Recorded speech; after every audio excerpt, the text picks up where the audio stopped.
Romain Dumas, vous avez fait le Dakar moderne. Vous êtes au milieu des voitures historiques, des pilotes historiques. Qu'est-ce que ça vous inspire? Bah, vous savez, en fait, si moi je fais tellement de catégories, c'est qu'à la base, je suis surpassionné du sport auto, quoi. Donc, forcément, le Mans, parce que j'ai grandi au Mans, enfin, je ne suis pas du Mans, hein, loin de là, mais j'ai fait mes études au Mans, j'ai gagné le volant Elf au Mans, donc les 24 heures, etc. Pas Explique, ça m'a fait rêver parce qu'à l'époque, la télé, je suivais pas Explique, mais le Dakar, ça a été pareil. Quand j'étais gamin, je me rappelle être assis avec mon frère, qui est 50 ans de plus que moi, regarder une chaîne qui s'appelait La 5, et regarder tous les soirs le résumé du Dakar qui durait, je pense à l'époque, 1 heure ou 1 heure et demie, voire 2 heures. Et donc voilà, mon père faisait du rallye, il en fait toujours à 75 ans, mais nous on rêvait de ça. Et ce que je parlais, je suis venu avec le président de la Fédé qui est là, qui est un tout nouveau président, qui a la chance d'être un président passionné et qui a couru lui-même. Je lui dis ce qui est vraiment important et c'est ce qui me manque du Dakar aujourd'hui, on en parlait il y a 5 minutes. C'est de dire ok, le Dakar maintenant je le fais en Arabie Saoudite, moi le premier, les paysages qu'on en parle sont très beaux. Par contre on est loin de tout et j'ai peur que pour les générations d'après, ça ne sera sûrement pas, ou peut-être pas pareil. Et en tout cas moi, tous ces gars-là, je me rappelle très bien de sa voiture chez Jules, la 6 roues, les frères Marot, tout le monde entend parler, regarde, moi j'en ai entendu parler par mes parents. Et voilà, c'est vraiment ça pour moi qui est très important et qui m'a fait en fait participer au Dakar bien plus que moi, mais c'est pas du tout ma spécialité. Comme je dis toujours, je fais le Dakar. D'habitude, je joue au tennis et puis d'un coup, on me demande de jouer au ping-pong, quoi. Donc il y a une voiture, 4 roues, mais comme une raquette, une balle, mais on est à l'opposé de ce que je suis à l'habitude de faire. Vous avez une sacrée responsabilité là, tous les trois, vis-à-vis de lui. Oui. Et moi, ce que j'essaierais de mettre en valeur au jour d'aujourd'hui, et ce que je ressens quand je regarde le Dakar en Arabie Saoudite, c'est que pour des jeunes qui rêvent, le rêve il est un peu cassé, tellement la technologie a évolué et tellement les budgets sont énormes. Donc nous on a eu l'avantage de pouvoir faire des performances, de pouvoir de voir des garçons comme Pierre Lartigue sortir. Je suis désolé, Pierrot au départ c'était un chauffeur de camion. Il est arrivé sur le Dakar, il a fait ses preuves, et revoir un peu la carrière qu'il a fait derrière. C'est un peu ce qui me dérange au jour d'aujourd'hui, c'est que je vois mal un jeune qui puisse s'engager dans cette discipline sans avoir des moyens extraordinaires. C'est la seule chose qui me dérange. Autrement, les paysages sont magnifiques. L'Arabie Saoudite, j'en dirai rien. Mais ça ne vaudra jamais l'Afrique. Mais si vous voulez, c'est pas ça. Ce qui me gêne le plus, c'est cette distorsion d'une génération à l'autre et du manque de possibilités que des jeunes puissent rêver, dire un jour je le ferai. Vous êtes tous devenus africains finalement, Ah oui, en participant au Dakar. complètement. Mais avant tout, grâce à Jean-Claude Bertrand, avec l'Abidjan-Nice, le Rallye de Mandama, Rallye Côte d'Ivoire, etc. Et c'est Jean-Claude qui m'a fait aimer l'Afrique. Et grâce à lui, il m'a emmené dans le Ténéré pour la première fois. Et là, ça a été un choc. On ne ressort pas du Ténéré indemne, complètement. On n'est plus normal, on n'est plus tout à fait normal. Et après, c'est un besoin viscéral. Chaque hiver, on a envie de retourner en Afrique. Et puis on a été tellement bien reçus en Afrique, c'était tellement beau, on a vu tellement beaux paysages, on a fait tellement belles rencontres. Et c'était des épreuves où en fait, très très très amicales, on s'aidait tous les uns les autres, il y avait beaucoup de fraternité, beaucoup de gentillesse. Quand un motard tombait, on s'arrêtait. Enfin, il y avait un côté aventure partagée plutôt que compétition. C'est ce que vous avez ressenti aussi? Moi, pareil, comme dit Thierry, on n'en sort pas indemne. Moi, je l'ai vécu pendant 15 ans. Et tous les ans, on a pensé qu'à une chose, c'est retourner. Mais il y avait une notion d'aventure différente de maintenant. Donc, quand je regarde les exploits des voitures sur le Dakar en Arabie Saoudite, c'est incroyable, mais c'est une vraie course. Nous, il y avait une notion d'aventure différente, même si c'était une course. Et effectivement, sur cette épreuve-là, moi, les plus grandes fatigues physiques que j'ai connues, c'était sur le Dakar. Des peurs, mais des peurs de se perdre, de mourir, c'était sur le Dakar. Ça n'existe plus, ça. Non. Mais c'est une autre épreuve. Par contre, physiquement, et même pour piloter les voitures qui pilotent actuellement avec la puissance qu'il y a, les pistes ne sont pas les mêmes. C'est beaucoup plus compliqué. Quand on voit les dunes qu'ils franchissent, c'est sûr qu'ils ont des voitures différentes, mais vraiment l'exploit existe aussi, sportif. Mais il n'y a plus d'aventure. Mais à votre époque, c'était sportif aussi. C'était difficile. C'était sportif, difficile, parce qu'on pilotait pendant 10 heures, traversait le Ténéré, 800 km dans la journée, hors piste.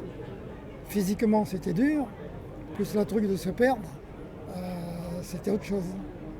C'était moins compliqué en pilotage, mais les voitures n'étaient pas les mêmes non plus. Vous n'êtes jamais allé en Afrique? Quand vous les entendez comme ça, vous auriez aimé vivre cette époque-là ou pas? Oui, mais en fait, la course, en règle générale, si on élargit notre champ de vision, toute course a changé. Toute course automobile a changé. Moi, je vois, première 24 heures du Mans, c'était en 2001. J'ai fait 23 fois d'affilée. Donc je vois l'évolution. Si vous voulez, les 24 heures du Mans à mes débuts, quand j'ai fait la première année, on m'a dit « mais t'es trop jeune, on ne te veut pas ». Personne ne me voulait. Mais par chance, il y a eu un fou qui m'a pris. Et puis en fait, d'entrée, j'ai crevé l'écran et c'est comme ça que je suis devenu pilote Porsche. Mais en fait, et maintenant, les 24 heures du Mans, c'est un sprint. Et si vous voulez, tout est poussé un peu plus. Alors vous allez me dire, oui, Pescarolo, 24 heures du Mans, faisait attention à la mécanique. Maintenant, on roule à 99,9%, pas 100,1% parce qu'on va sortir. Et le Dakar, c'est exactement la même chose. Tout est étudié, on a des voitures comparées. Moi, vous me donnez ces voitures-là, vous me dites monter une dune, je suis incapable de monter, mais je vais m'ensabler direct. Que sûrement, par leur technique, on le voit quand on roule au Maroc en essai, par exemple au Dakar, avec un buggy tout simple, nous on n'arrive pas à monter, puis tu as un Marocain à côté avec une voiture complètement minable, il monte comme si rien n'était. Mais en fait, aujourd'hui, par contre, quand il faut être à 160 dans des petits chemins où il y a des énormes trous, etc., on est au bout de 5 heures, 6 heures de course à 1 ou 2 minutes, quoi. Tout a évolué, le rallye asphalte a évolué. Vous voyez bien le Monte Carlo, à l'époque, à l'arrivée du Turini, il y avait 2 minutes d'écart, maintenant il y a 2 secondes. Donc tout est poussé, l'informatique, les ingénieurs, les reconnaissances, la vidéo, les évolutions des voitures. Vous vous rendez compte des amortisseurs, ils savaient sûrement même pas ce qu'ils avaient. Peut-être qu'à l'époque, les frères Marot, ils avaient peut-être des amortisseurs un peu mieux que le voisin. C'était les seuls qui avaient compris. Aujourd'hui, on change les amortisseurs tous les soirs, les valvings à l'intérieur, les ressorts suivant les terrains. Les pneus, la dureté des pneus, les pressions de pneus. Le soir, et moi, mon ingénieur au Dakar, c'est ma propre équipe. On réfléchit le lendemain comment va être l'étape pour adapter le setup du châssis, quoi, faire les réglages. Et il y en a même, si on parle Sens ou tout ça, qui entre 2 petites spéciales vont changer les réglages pour la spéciale d'après. Vous imaginez bien qu'eux, on leur dit ça, eux ils avaient des caisses à outils, c'était pour réparer la voiture, mais c'était pas pour faire le réglage, quoi. Donc tout a évolué. C'est exactement ça. Dans le désert, vous n'aviez même pas de chandelle, la voiture était posée sur les roues. Oui, entre autres. Mais nous, si vous voulez, quand on reprend notre histoire, là, on parle du Dakar, mais nous, ça a commencé par le Cap Alger, qui était une épreuve nettement... Moi, j'ai beaucoup plus souffert, je parle de souffrir, dans le Cap Alger que sur le Dakar. Parce que là, c'était du non-stop, c'était départ du Cap, arrivée à Alger, c'était 8 jours, 22 heures, 18 minutes, pour 15 600 km. Ça faisait 71 de moyenne quand même. Et là, c'était un truc de fou, parce que c'était jour et nuit, il ne fallait pas s'arrêter. Et il y avait l'effort physique, on se plantait parce qu'on traversait le Zaïre, c'était dans la boue. Quand on était dans le sable, on se plantait dans le sable. Et après, il y avait le sommeil qui vous prenait. Et ça a été le pire que j'ai pu vivre. Mais peut-être qu'aujourd'hui, ils auraient des petites pilules, on irait vachement bien. Hein. Vous, c'était plus confortable. La Rolls, c'était quand même... une voiture d'un autre standing. Oui, non, c'était Canada Dry. Ça avait la couleur d'une Rolls, mais ce n'est pas vraiment une Rolls, vous savez bien. C'était un proto. Une voiture de riche, ça. Voilà. Non, on avait de la rose de noyer sur le tableau de bord, mais on n'avait pas de compteur. On n'avait qu'une boussole. Donc on était absolument à la même enseigne. Bon, la voiture marche très bien, on a eu beaucoup de chance, mais c'était pas très confortable. C'était très dur. Imaginez, vous faites à peu près Paris-Lyon tous les jours par le bas-côté. Voilà. Pour vous imaginer un petit peu Voilà. C'est ça en fait le Dakar. C'est Paris-Lyon tous les jours sur le bas-côté. Et il ne faut surtout pas tomber en panne, parce qu'à ce moment-là, vous êtes obligé de réparer le soir, donc vous ne dormez pas, donc vous recommencez le lendemain. Donc au bout de 2-3 jours, ça commence à s'accumuler, et là à la fin, d'ailleurs on perdait pas mal de kilos. on perdait entre 5 et 6 kilos à chaque Dakar quand même, ce qui était pas mal. Et puis quand on arrivait, puis en fait mais on se rendait pas compte. Et on se disait mais qu'est-ce qu'on fait là? On est des crétins complets, on était dans une dune, on était en sable. Et puis l'année après, on avait qu'une envie de revenir. Et sur le moment, on est vraiment des Mongoliens, vraiment des crétins, des masochistes. Et puis en fait, on est toujours content de revenir. On n'apprend pas à piloter dans le sable. On apprend en marchant, en roulant. De toute façon, apprendre à piloter dans le sable, c'est le sable qui vous apprend à piloter. Parce que de toute façon, si vous ne savez pas piloter dans le sable, vous ne passez pas. Ça, c'est très comparable à la mer, le sable. En fait, c'est un petit peu comme la couleur des vagues. En fait, le sable a des couleurs différentes. Et il est plus foncé quand il est dur, il est plus clair quand il est mou, il est plus clair. Et en fait, quand on commence à avoir une bonne vision du sable, on arrive à passer dans les dunes à des endroits plus ou moins durs. Puis il change aussi en fonction de la température de la journée. Le matin, il est beaucoup plus dur. À partir du midi, il est beaucoup plus souple.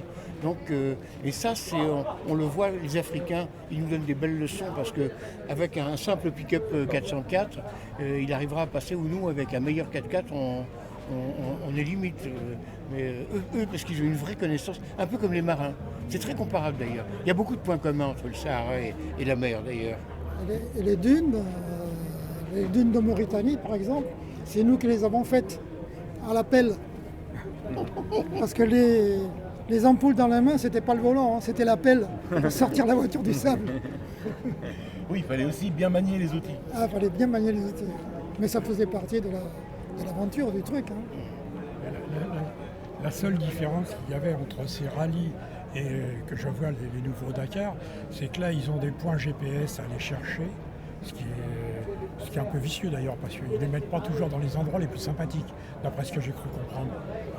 Que nous, à l'époque, on avait le départ, l'arrivée, et on improvisait. Donc, dès l'instant qu'on se retrouvait avec des véhicules qui étaient bas, là, je vois Thierry, lui, il était dans sa Rolls, avec une grande garde au sol, parce que sa Rolls, c'était ni plus loin qu'un Toyota, entre autres, le châssis, bien sûr, n'est-ce pas?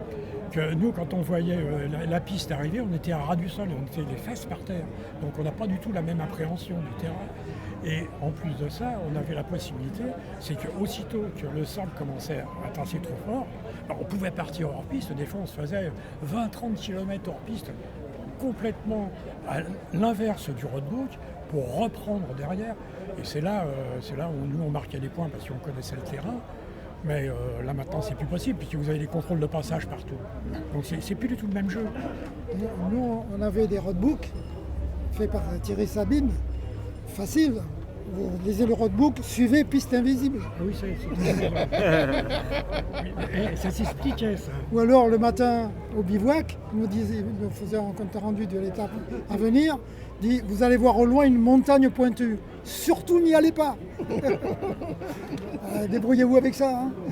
Et tu sais, de venait la piste invisible, c'est qu'ils faisaient les reconnaissances à la séance des puits, et nous on passait après, c'était fini, ça avait été moissonné, tout le nid, et c'était plus du tout la même physiologie.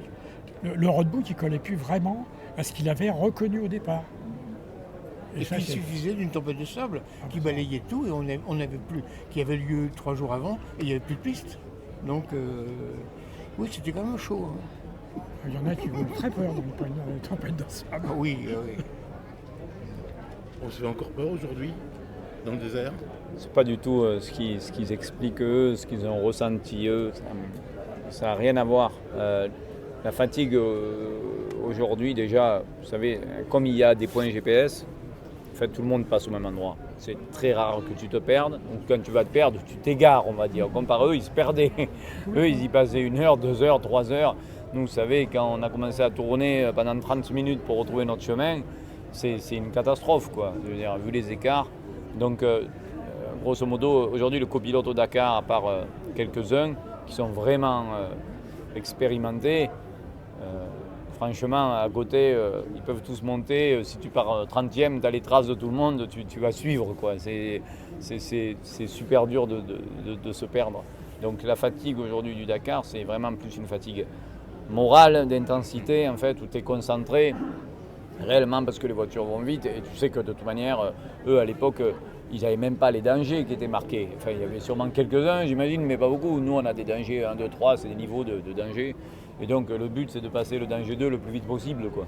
Et le danger 1, de rester à fond, et le 3, de freiner le plus tard possible. Donc, on est complètement à des années-lumière de l'exercice qu'ils ont vécu, eux. Je veux dire, eux, quand ils racontent cette histoire, c'est le Vendée Globe, quoi. Tu pars et tu essaies d'aller rejoindre. La comparaison avec les navigateurs, elle est réellement vraie. D'ailleurs, à l'époque, tu avais beaucoup de navigateurs qui pouvaient être des très bons navigateurs du Dakar. Ils l'ont été. Voilà, aujourd'hui, je veux dire, il y en a sur la boussole, vous pouvez l'oublier. Déjà, si tu commences à réfléchir à sortir ta boussole, moi, le mec, je lui écris dessus, je lui dis, mais on est perdu, t'as rien compris, quoi. Enfin, tu vois, l'état d'esprit est complètement différent, la philosophie de la course est différente. On ne peut réellement pas comparer, et je pense que ce genre d'épreuve pourrait exister, mais ça serait un tout autre format. On part d'un point A, le premier arrivé au point B, ça serait le cannonball du désert, peut-être, oui. Mais personne ne l'a fait en ce moment, en tout cas. Mais ça pourrait être intéressant de le faire, parce que ça serait une autre discipline. Une autre discipline. Tout à fait. Si tu veux, moi, vis-à-vis du spectateur, quand je vois vos rallyes et tout, je me rends compte quand même qu'un garçon comme Peter Hansel, s'il est à chaque fois à l'arrivée, c'est pas par hasard. C'est qu'il va bien, contrairement à ce que certains disent qu'il va pas vite. Excusez-moi, mais je trouve qu'il a beaucoup de volant. Et en plus de ça, il a l'expérience de tous les Dakar derrière. Et je pense que là-haut, c'est ce qui doit faire toute la différence. Mais ce qui est sûr, c'est que c'est assez rigolo parce que je vous ai écouté parler. L'analyse des dunes que monsieur expliquait, c'est la même que moi, on m'explique et que j'essaye de mettre en application. Ça n'a pas changé. Sauf que, bon, eux, à l'époque, ils voyaient que la dune, elle était grande là. S'il fallait faire un détour de 20 km pour l'éviter, tu étais obligé de le faire parce que tu savais que tu n'allais pas monter. Nous, aujourd'hui, je peux vous dire, je vois que la dune, elle est comme ça et que les mecs, ils n'arrivent pas à monter. Alors, j'essaye de voir où est-ce qu'il y a un peu d'herbe, où est-ce qu'elle est un peu plus foncée. Ça, j'ai compris. Mais je prends le plus d'élan que je peux et il faut que je monte. Hein. Je ne vais pas faire 20 km en plus. Hein. Oui, je veux dire, et quitte à faire demi-tour en haut, je reprends, je vais 500 mètres de plus, je reprends de l'élan et ça va passer. Tôt ou tard, ça va passer, quoi. Tu ne sais pas comment en haut. Des fois, c'est pour ça qu'en haut, souvent, on fait tonneau par l'avant. Hein, parce qu'on arrive tellement haut sur la crête, tellement vite qu'on va passer. Mais il n'y a plus du tout, il n'y a que cette analyse du sable qui est toujours valable. Et pour rebondir sur les experts du sable, Peter Hansel, Alatia, etc., ou les motards, forcément, les mecs, ils ont passé tellement de temps, c'est comme si aujourd'hui, vous me dites, ils vont venir faire une 24 heures du Mans contre moi, quoi. Je sais exactement s'il pleut au Mans, où est-ce que je vais aller tourner, dans quel virage, où est-ce qu'il y a l'adhérence, où est-ce qu'il n'y a pas, quel vibreur tu prends, quel vibreur tu ne prends pas, quoi. Avant que vous compreniez, vous allez en faire quelques-uns, quoi. Donc voilà, c'est ça, quoi, c'est différent. Okay. Merci beaucoup. Plaisir. Avec plaisir. Avec plaisir, merci de nous avoir écoutés. Et bon courage pour le montage. Tout le plaisir est pour nous.